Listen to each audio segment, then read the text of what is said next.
জরাসন্ধের জন্ম বৃত্তান্ত।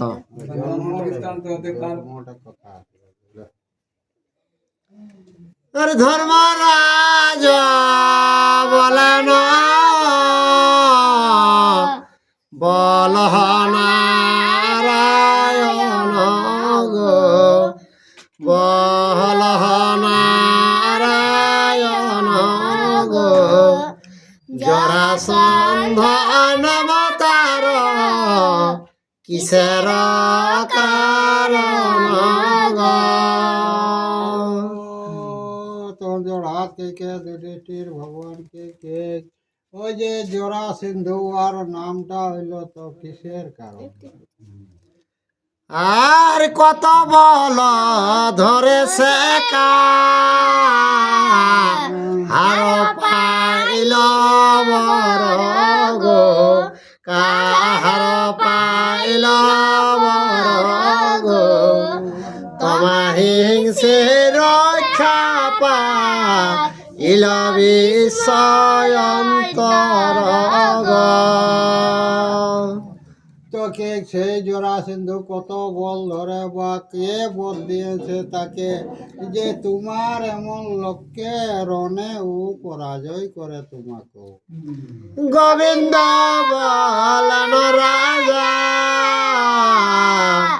করয় অবধান গো, করয় অবধান গো, জরাসন্ধ বিবরণ কহিত অবস্থান গো। তখন ভগবান কে হে রাজা শুনো তবে ওই জরাসন্ধর জন্ম বিবরণটা শুনো। মগধ দেশের রাজা নাম বৃহদ্রথ গো, নাম বৃহদ্রথ গো, অগণিত সৈন্যগণ গজবাজি রথ গো। তো বৃহদ্র কে একটা রাজা রেলা তো সৈন্য হাতি ও গণিত রেল ঠিক থাকে। আর তেজে সূর্য ক্রোধে যম ধনে যক্ষপতি গো, ধনে যক্ষপতি গো, রূপে কাম দেব রাজা ক্ষমা গুণে ক্ষিতি গো। তো সব রাজারাকে জয় করেন আর ধনে কুবের এগুলোও বেশি ধন আর কিনা হবে এগুলো রূপে কামদেবকেও জয় করে নিরন্তর যজ্ঞ করে অন্য নাহি মন গো, অন্য নাহি মন গো, দুই কন্যা দিল তারে কাশীর রাজন গো।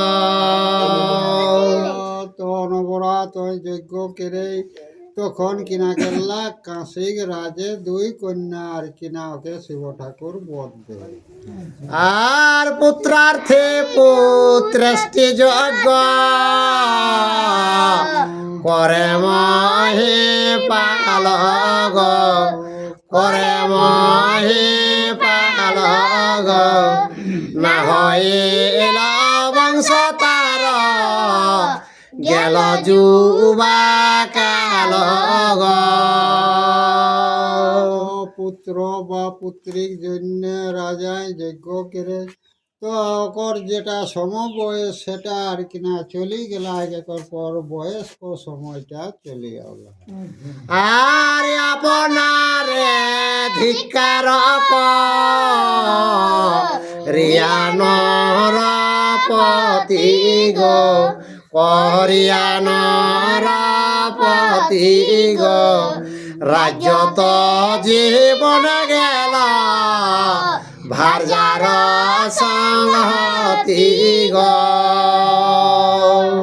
তো রাজ্যে তো সন্তান নাই, তখন কিনা কেল্লা কয় রাজ্যকে তাকে লিখে নিজে ভার জালে লিখে আর বনে গমন করলা। আর গৌতম নন্দন চণ্ড কৌশিক যে ঋষি গো, কৌশিক যে ঋষি গো, পরম তপস্বী তিনি সদা বনবাসী গো।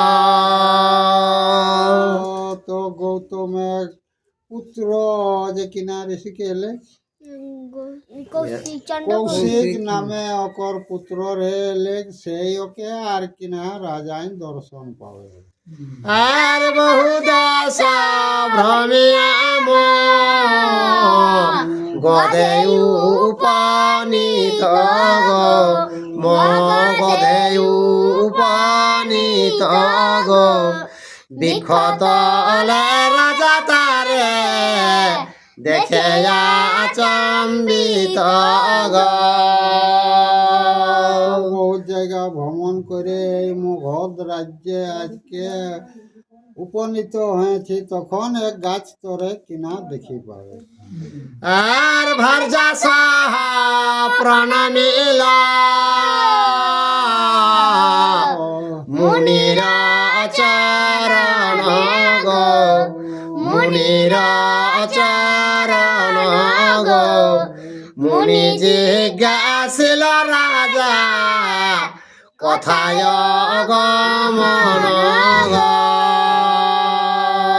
তখন রাজার ওপর ঘরণে দুই লোকে মুনিকে প্রণাম জানালেতে, তখন মুনি জিজ্ঞাসা করে যে তোদের কোন জায়গায় ঘর ওঠে, এটাকেই জিজ্ঞাসা করে। কোন জনে বলে রাজা বিনয় বচন গো, বিনয় বচন গো, মম দুঃখ অবধান করত অপধান গো। জোড়হাত কে বিনয় কে ঘে মুনিবর, আমার যে দুঃখ সেইটা তুমি শ্রবণ করো। আর বহু কর্ম করিলাম রাজ্যে হইয়া রাজা গো, রাজ্যে হইয়া রাজা গো, সমুচিত বিধানেতে পালিলাম প্রজা গো। তো রাজ্যের রাজা হয়ে লিখে আর সমুচিত ভাবে প্রজাকে পালন করেছিলি। ধন জনে প্রয়োজন নাহি তপধন গো, নাহি তপধন গো, সর্বশূন্য দেখে মুনি বিনা পুত্র ধন গো। তোকে যতই ধন জৈবন থাকুক, আর যদি গৃহস্থে পুত্র না থাকে তো ওইঠিনেই কে মনটা লুজ হয়ে যাবে গৃহস্থ। আর এই তো রাজ্যে তো যে যাইব বনবাস গো, যাইব বনবাস গো, তপস্যা করিব গিয়া লইয়া সন্ন্যাস গো। তো পুত্র নাই, এই শোকে আমরা তপস্যায় যাচ্ছি, ওই যে সন্ন্যাসীর সঙ্গে আমরা সন্ন্যাসী হয়ে কে আর তপস্যা করি। রাজার বিনয় শুনে গৌতম নন্দন গো, গৌতম নন্দন গো, ধ্যানেতে বসিয়া মুনি চিন্তে তখন গো। তো যে গৌতমের পুত্র কৌশিক মুনি তখন ধ্যানে আর কিনা হয় দেখেছে। আর হেন কালে দইবে সে আম্র বৃক্ষ হইতে গো আম্র বৃক্ষ হইতে গো আচম্বিতে এক আম্র পড়িল ভূমিতে গো। তো কৌশিক মুনি চিন্তা করতে করতে সেই গাছটা একটি আম আর কিনা ওর সামনে গিললি। আর আম্র লয়ে মুনিবরা হিদে লাগাইল গো হিদে লাগাইল গো হরিষে রাজার করে অর্পিয়া কহিল গো। তখন মুনি কিনা গেলে আমটি কুড়ালিকে হৃদয়ে লাগালে আর হরস মনে সেই রাজা ঘাটে এ ফল খাইতে দেহ প্রধান ভার যারে গো প্রধান ভার যারে গো গুণবান পুত্র হবে তাহার উদরে গো। তোকে এই আমটা তোর মেন ভার্যা যাকে দেব ওঠে তাকে দিবে। ইহার উদরে এই আমটার দ্বারাই একটা খুব ভালো সন্তান হবে। আর বাঞ্ছা পূর্ণ হইল রাজা যাহনি ঘর গো যাহনি ঘর গো এত শুনে আনন্দিত হইল নরবর গো। তো কৌশিকমণিকে তোর বাঞ্ছা পূর্ণ হলো, হে রাজা নিজের ঘর ইয়ার পর তুমি চলে যাও। সেটা শুনিলে কে রাজা খুব আনন্দিত। আর মুনি প্রাণ মিয়া রাজা নিজালয়ে গেল গো নিজালয়ে গেল গো দুই ভার যা সমান হারে মাটি দিল গো। তো রাজা তখন সেইটা শুনে নিজে কালো হয়ে গেল। আর ওকে দুইটি ভার্যা রেল ঠিক তারাকে সমান ভাবে ভাগ কে লিখে দু লোককে খাইলে গেল। আর দুয়ো ভাগ করি দহে করিল ভক্ষণ গো করিল ভক্ষণ গো এক কালে গর্ভবতী হইল দুই জন গো। ফাড়া গিলে ফাড়া গিলে যখন খালছে তখন এক কালেই দু লোকে করছে গর্ভবতী হয়ে গেল। আর একই সময়ে দুই রানী প্রসাবিল গো রানী প্রসাবিল গো বিষয়ে এক কালে দহেনি রাখিল গো। তো এক সময়ে দুই লোকে সন্তান প্রসব করলেছে। তো সেই সন্তান গুলাকে তারাকে নিরীক্ষণ ভালোভাবে করে। আর এক চক্ষু নাশা করন এক পদ কর গো এক পদ কর গো অর্ধয় অর্ধঙ্গ দেখি বিস্ময় অন্তর গো। তো এক ফাড়া জন্মাওলা সন্তান। তো একটা চোখ একটা হাত একটা ঠেলা দেখিলে কি তারা বিস্ময় এলেন। আর হৃদয়ে হানিয়া কর বিষাদে বলিল গো বিষাদে বলিল গো 10 মাস গর্ভ ব্যথা বৃথা বহি গেল গো। তো নিজে ঘাতেই কপালটাকে সেচে থেকে আর কেউ 10 মাস গর্ভটা আমরা ব্যথাই উগলিও বায়না আর নিরাশ হইয়া দহে ঘৃণা করে মনে গো, ঘৃণা করে মনে গো, ফেলাইয়া দিতে আজ্ঞা কইলা দাসী গনে গো। খুব খরা সন্তান দেখিলে কে ওরা ও যে আরো আর পড়ছি আর তারাকে তিনি সন্তান গিলে আর কিনা কেরবেছেন যাই রাইতে কোনো দিকে ফেলাই দিন আর চতুষ্পদে ফেলাইয়া দিল তখনে গো, দিল তখনে গো, জরা নামে রাক্ষসে ইল সে স্থানে গো। তো শ্মশানে দেখি সেই খুব খরা সন্তান গিলা ফেলে গেছে তো জোড়া নামে একটি রাক্ষসী রেলিতে হতেই সেই জায়গাটা মোড়া খাই জন্য চলে এলো। আর সদাই সনিত মাংস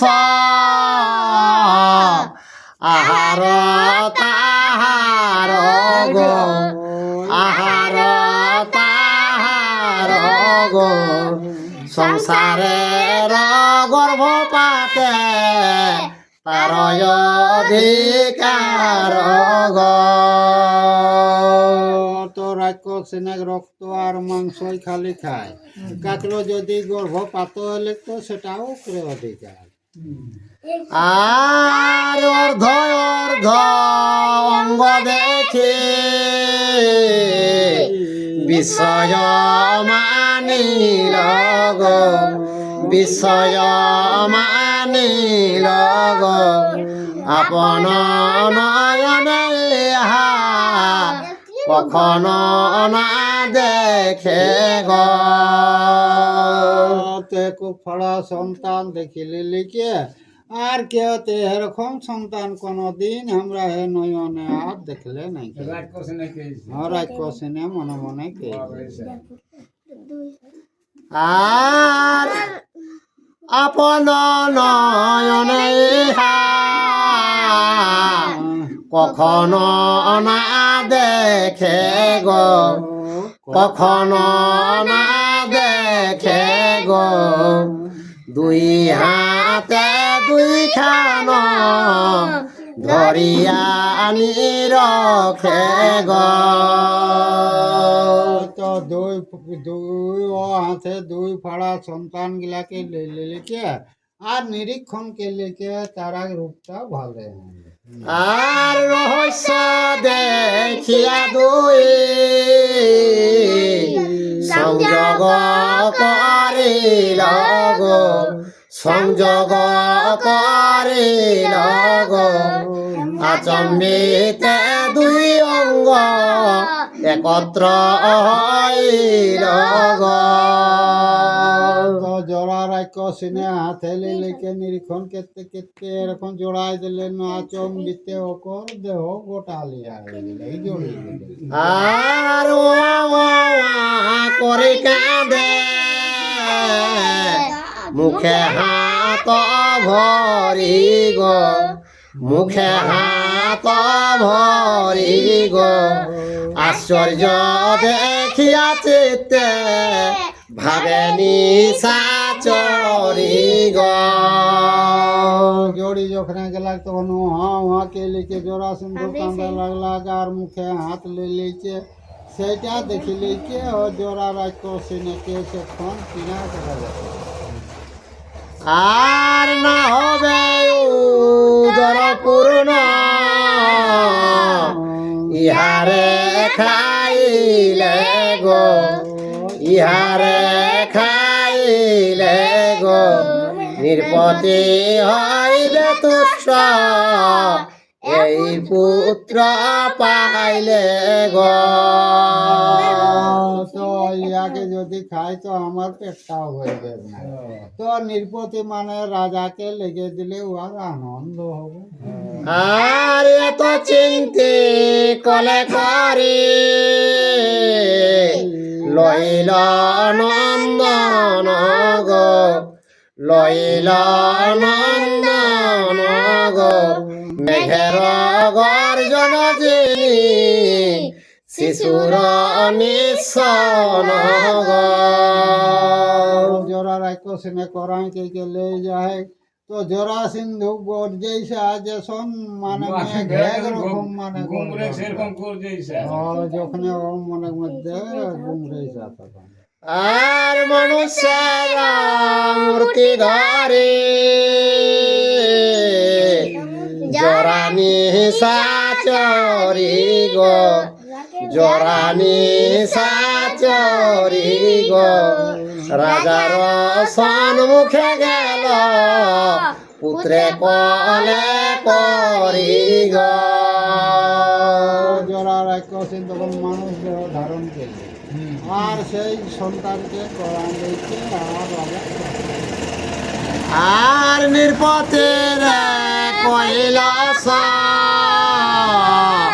কলবে বারণ গো, সকল বিবরণ গো, হের নির্পল হয়ে আপন নন্দন গো। তো জরা রাক্ষসিনে রাজাকে লেগে লেগেছে সন্তানটাকে ঘেরো রাজা এটা তোমারই সন্তান বটে তুমি কোলে লেকে। আর পুত্র পেয়ে উল্লাসিত হইল নির্পতি গো, হইল নির্পতি গো, তবে জিজ্ঞাসিল রাজা রাক্ষসীর প্রতি গো। সন্তান পাইলে কে রাজা তো খুব আনন্দিত হলে তখন ও জরা রাক্ষসিনকে আবার কিনা জিজ্ঞাসা করে কে তুমি কথায় বাস, কি নাম তোমার গো, কি নাম তোমার গো, কার কন্যা কার ভারজা কথা তম ধাম গো। তখন রাজা ওকে সেই পরিচয় লে কথা তোমার ধাম কোথায় তুমি বসবাস করো কি নাম একে লিখে জোড়াকে খোঁজ লে আর এত স্নেহ মম প্রতি কিসের কারণে গো, কিসের কারণে গো, আমারে মতো করে নাহি ত্রিভুবনে গো। আমার উপর তোমার এত দয়ায় তিন ভুবনে কে এই যে আমাকে দয়া করার রকম লোক নাই। আর রাজার বচন শুনে বলেনি সাচরি গো, বলেনি সাচরি গো, গৃহ দেবী দিলা নাম সৃষ্টি অধিকারী গো। গৃহ দেবী বলে কে সৃষ্টি অধিকারী আমাকে নামটা দিয়েছে। আর দানব বিনাশে মোর হইল সৃজন গো, হইল সৃজন গো, সর্বগৃহে থাকি রাজা করহ শ্রবণ গো। আমার গর্ভে যত দানবরা তৈরি হয়েছে আর সকল গৃহস্থে আর কি আমাকে দামোদর আশ্রয় দিল। আর আমার সুপুত্র নব যৌবনা করিয়া গো, নব যৌবন করে আগ যে জন রাখিবে গৃহে ভিত্তিতে আঁকি আগ কে আমাকে যে আমার রূপটাও বর্ণন করে কে আর রাখবে আমার পূজা যে করবে তার কি হবে ন বৃত্তি আর দিনকে দিন হতে থাকে। আর জাগা সুত ধন ধান্য সদা তার ঘর গো সদা তার ঘর গো পরিপূর্ণ থাকিবে গো শুন রাজ্যেশ্বর গো। তো জোড়া রাখো নাকি যে আমাকে ঘরে আশ্রিত করে পূজা করবে তার ঘরে কে ধন ধান্য কোনোদিন উহার অভাব হবে না। আর তব গৃহে পূজা রাজা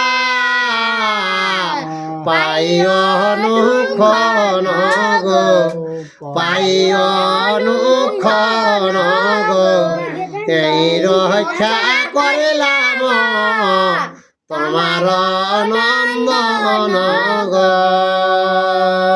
তো পূর্বে আর কি আমার কানে শোনা ছিল বলেই তোমার সন্তান বটে বলেই আমি রক্ষা করে তোমার কাছে পৌঁছাই দিই। সমুদ্র সয় রাজা মর এই পেটে গো মর এই পেটে গো সুমেরু সদৃশ মাংস খাইলে মায়াটে গো। কে দেখ আমার পেটটা সমুদ্র সদৃশ, তো সোমের গিরির অতটা যদি মাংস খাই তবু আমার পেট ভরে নাই। আর তব গৃহে পূজা লভে সন্তোষ আমার গো সন্তোষ আমার গো এই হেতু রাখিলাম তোমার কুমার গো। তো তোমার ঘরে হে রাজা আমি খাই কে মনটা তৃপ্ত হয়েছে, এই কারণেই তোমাকে এই সন্তানটা পৌঁছাবে। এত বলে রাক্ষসে চলিল নিজ স্থান গো চলিল নিজ স্থান গো পুত্র পেয়ে নরপতি মহাহর্ষবান গো। এটাকে রাখি রাক্ষসের দিকে চলে গেলি আর পুত্র পাইলে কে রাজা ঘর সেনাতে গেলে। আর জাত কর্ম বিধিমত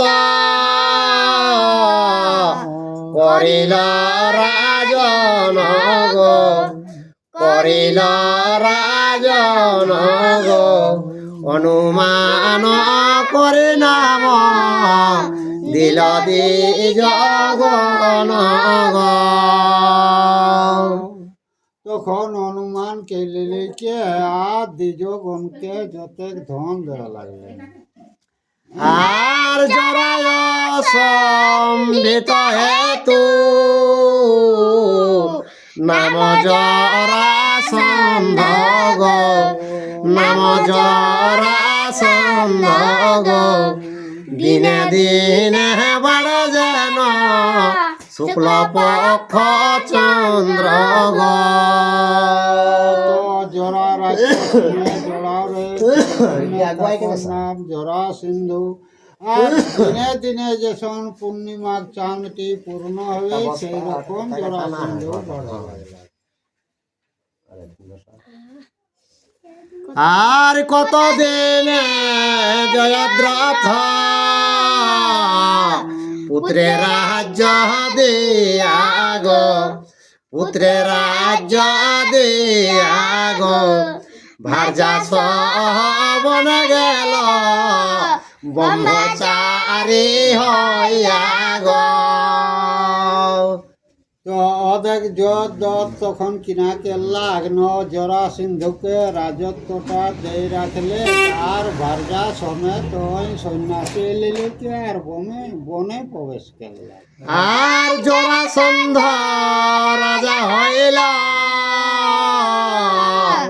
বলে মহাবল গো, বলে মহাবল গো, নিজ ভুজ পরাক্রমে শাসে ভূমণ্ডল গো। তো তাকর জন্য সেই জরাসিন্ধু যখন রাজা হলাক তো খুব বলমান পৃথিবীটাকে যত রাজাকে সেই শাসনকে নিজে খরো তলে চালায়। আর দুই সেনাপতি হংস ডিম্বক গো, ডিম্বক তাহার গো, সর্বত্র বিজয়ী অস্ত্রে অভেদ আকার গো। তো ডিম্ব আকার দুইটা কর অস্ত্র রেলে জরাসিন্ধু তো সেই গিলা অভেদ অস্ত্র রেলে অস্ত্র গিলার জন্য চতুর জায়গায় জয়ী হবে। আর তিনজন মহাবীরা অজেয় সংসারে গো, অজেয় সংসারে গো, চতুর্থ জামাতা কংস মহাবল ধরে গো। তারপরে ও যে জরাসিন্ধু কর খম অকর পর্তা পিটা আর অকর জামা হেবে কি যারদিকে কংস জরাসিন্ধু জামা তাকে লাগে হ্যাঁ তো জামা তা ওটাই তো কে। আর আমা হইতে ভজপতি যবে হইল হত গো, যবে হইল হত গো, তথা হইতে গদা পহা দিলবার কর্ম গো। ব্রাহদ্র থেকে ওটা হ্যাঁ যোদ্ধ ব্রাহদ্র। বাহাদুর হুম। যখন ও হত হেলা তখন সেই গদাটা নিজে জরাসিন্ধু আর কিনা বাহে লাগলো। আর শতেক জন গদা এলয়া চম্বিতে গো, এলয়া চম্বিতে গো, মথুরা কম্পিত যেন গিরিবজ্রাঘাতে গো। তো সেই গদাটা রেলে 100 জন। তো সেই গদাটা যখন জরাসিন্ধু মথুরায় ওটা ঘাত করে এলাক তখন কেসন জানা হলেন যে পাহাড় আলিকে আর বজড়াই দিলেন সেই মতন গদাটাই করে এলাক। এই গল্প না আর সংগ্রামে সাজিয়া এল অষ্টাদশ বার গো, অষ্টাদশ বার গো, ত্রয়োদশ অক্ষহিনী সহ পরিবার গো। তো সেই জরাসিন্ধু 8 বার মানে 12 বার সাজি সাজি আর অস্ত্র লেলে আর মথুরায় আইকে আর লড়াই করে রে কৃষ্ণ বলরামের। আর কংস নামে এক রাজা ছিল তার সঙ্গে গো, ছিল সঙ্গে তার গো, বলভদ্র হাতে সেই হইল সংহার গো। তো ওকর একটা জরাসিন্ধুকর সঙ্গী রেল মাল সেইটা বলভদ্র সঙ্গ লড়িলে লিখে আর তেন সংহারে রে। আর মরিল মরিল কংস হইল এই শব্দ গো, হইল এই শব্দ গো, শুনি মগধের লোক হইবে কস্তব্ধ গো। সেই শব্দটা এলে কিনা কংস মোল্লাক সেইটা শুনি লিলি কি মগধের রাজা জরাসিন্ধু আর কিনা তপ্ত হয়ে গেল। আর ডিম্বক করিত সেই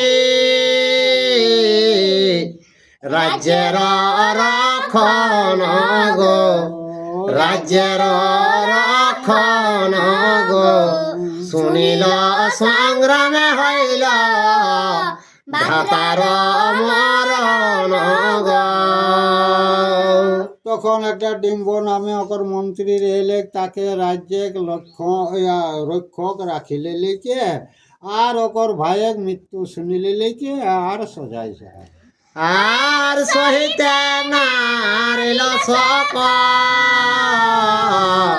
হইল অস্থির গো, হইল অস্থির গো, ডুবিয়া যমুনা জলে তজিল শরীর গো। সেই চিন্তা একবারে অস্থির হয়ে গেল। তখন কিনা কেল্লা যমুনাক পানি ডুবিলে কে আর দেহকে থাকতে। আর জরাসন্ধ সহতবে হংস গেল ঘর গো, হংস গেল ঘর গো, শুনিল মরিল সকে ডুবিয়া সসর গো। তো হংস তো তার দিকে কংসক সং চলে গেল। সেইটাও জরাসিন্ধু শুনি পাওলা কিনা যে ওই পানি আর কিনা ডুবলা। আর ভাতৃ সকে হংসয়ার ক্ষণে না রহিল গো, ক্ষণে না রহিল গো, যমুনার জলে সে ডুবিয়া মরিল গো। হ্যাঁ, তখন ওকর ভাইটা শুনলাক যে ও যমুনায় ঝাঁপ দেখে দেহ রাখলাক। তখন এও জালে লেকে হংস জালে লেকে আর দেহকে পদ কাট। আর হেমতে ডুবিয়া মরিল দুই জন গো, মরিল দুই জন গো, একমাত্র জরাসন্ধ আছয়ে দুর্জন গো। তো ভাই গিলা তো দুই লোক গেল থেকে একমাত্র জরাসিন্ধুর এলাক। তো সে কিনা একবারে দুর্জন মানে খুব বলিমান আছে। আর সংগ্রামে জিনিতে তারে নাহি ভুবনে গো, নাহি ভুবনে গো, উপায় আছে এক চিন্তিয়া আছি মনে গো। তো জরাসিন্ধুকে পৃথিবী হেন জন নাই যে ওকে লড়াইয়ে ভাগাও বেশি। তো কৃষ্ণকে একটা আমি উপায় করেছি, হে রাজা যুধিষ্ঠির, একটা আমি উপায় আর কি ঠানেছি তার জন্য। আর মল্ল যুদ্ধ বিনায়ার না হয় বিধান গো, না হয় বিধান গো, বিপদর বাহু বলে করিবে সাধন গো। তো কৃষ্ণ যুধিষ্ঠিরকে কে যে মাল লড়াই ওই জরাসিন্ধুর সঙ্গে বিক্ষদরকে করতে হবে, তাহলে বিক্ষদরের হাতে সেই জরাসিন্ধু পরাজয় হবে। আর আমার হৃদয় যদি জান মহাশয় গো, জান মহাশয় গো, আমার বচনে যদি থাকয়ে পতয় গো। তো কৃষ্ণ ঠাকুর ধর্ম যুধিষ্ঠিরকে কে, হে যুধিষ্ঠির, আমার কথায় তো যদি বিশ্বাস আছে, তাহলে ওই যে অর্জুন বা ওই বিক্রদর ভীমকে আমার সাথে দে, পলবন্দি জরাসিন্ধুকে বধ করে। আর পৌরসভ ভজদে বাঞ্ছানর পতি গো, বাঞ্ছানর পতি গো, ভীমার্জুন দেহ রাজা আমার সংহতি গো। তো হে রাজা যুধিষ্ঠির, তুই যদি এই সংসারে পৌরুষ মানে নাম যদি তুই জাগাতে চাইস, তাহলে ভীম আর অর্জুন আমার সাথে তুমি দে। কৃষ্ণের বচন শুনে ধর্মের নন্দন গো, ধর্মের নন্দন গো, একদিষ্টে চান ভীমার জুনের বদন গো। তো শ্রীকৃষ্ণ কথাটা যুধিষ্ঠির শুনিলেছে, আর ভীম আর অর্জুনকে সেই এক দৃষ্টি আর কিনা তাকাওলাম। আর হৃষ্টমুখ দুই ভাই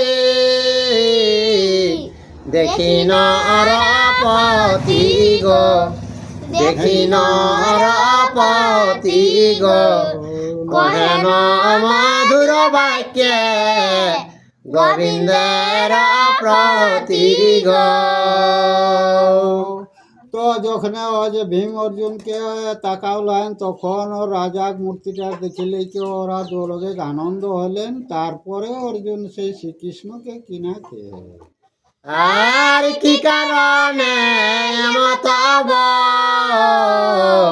লীলা যদুরায় গো, বলীলা যদুরায় গো, তোমা বিনা পাণ্ডবের কি আছে উপায় গো। তো অর্জুন কেন তুই পাণ্ডবের জীবন বঠিসতে, কে তুই ছাড়া আমাদের কোনো গতি নাই। আর লক্ষ্মী পরাম মুখ যারে সে তোমা না জানে গো, সে তোমা না জানে গো, সহজে পাণ্ডব বন্ধু খ্যাত চর ভুবনে গো। তো নিজে লক্ষ্মী তোর অর্ধাঙ্গিনী হয়ে তোমার মহিমা জানে না, আর পাণ্ডবের তুমি আর কি সকলটার তুমি গতি বটাও। আর তব নাম নিলে ভয় নাহি ত্রিজগতে গো, নাহি ত্রিজগতে গো, তার কি আপদ যার থাকিবা সঙ্গেতে গো। তোমার নাম করলে, কৃষ্ণ নাম করলে জগৎটা পবিত্র হয়, আর সেই কৃষ্ণ যদি আমাদের সাথে তুমি থাকো, তাহলে আমাদের আর কি আপদ বিপদ আছে। আর এত বলে নরপতি দুই ভাই লয়ে গো, দুই ভাই লয়ে গো, গোবিন্দের হাতেতে দিলেন সমর্পিয়ে গো। তখন যুধিষ্ঠির কিনাকে লাগ ভীম অর্জুনকে হাতে ধরি, আর গোবিন্দ মানে কৃষ্ণ হাতে হাতে অর্পণ করে দিলেন। আর মহাভারতের কথা অমৃতের ধার গো, অমৃতের ধার গো, কাশী রাম দাস কহে রচিয়া পয়ার গো। জয় শ্রীকৃষ্ণ।